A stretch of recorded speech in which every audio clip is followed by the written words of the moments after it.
శ్రమల కొలిమే ఛానల్ నుంచి అందరికీ వందనాలమ్మా. ఈరోజు మన ప్రార్థన అంశం ఓడిపోవడం. ఎవరి దగ్గర ఓడిపోవడం? దేవుడి దగ్గర ఓడిపోవడం. దేవుడి దగ్గర ఓడిపోతే మనకి ఎంత ఘనత వస్తుంది.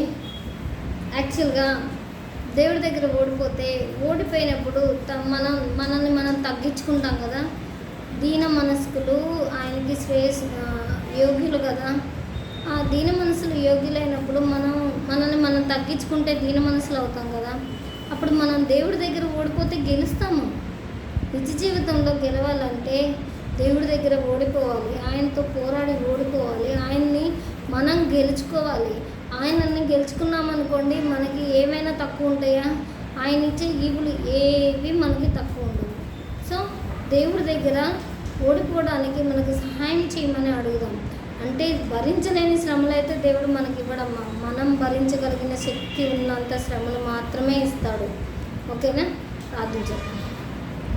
కృపాశక్తి సంపూర్ణుడైన నా ప్రియ పరలోకపు తండ్రి, నీ నామానికి వేలాది వందనాలు, స్తుతులు, స్తోత్రాలు తండ్రి.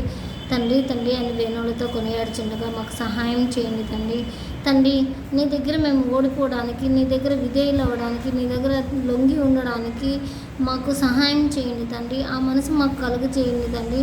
నీ దగ్గర ఓడిపోతే మేము నిజ జీవితంలో గెలుస్తామని చెప్పారు తండ్రి. నీ దగ్గర ఓడిపోవడం వల్ల మేము ఏమీ కోల్పోము తండ్రి.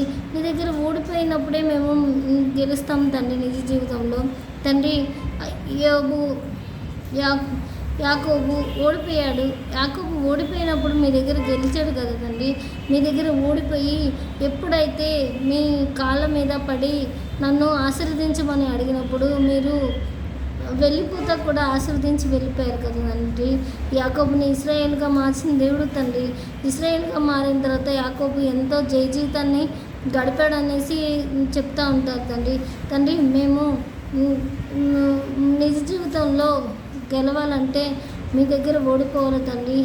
మాకు ఓడిపోవడానికి శక్తి ఇవ్వండి తండ్రి.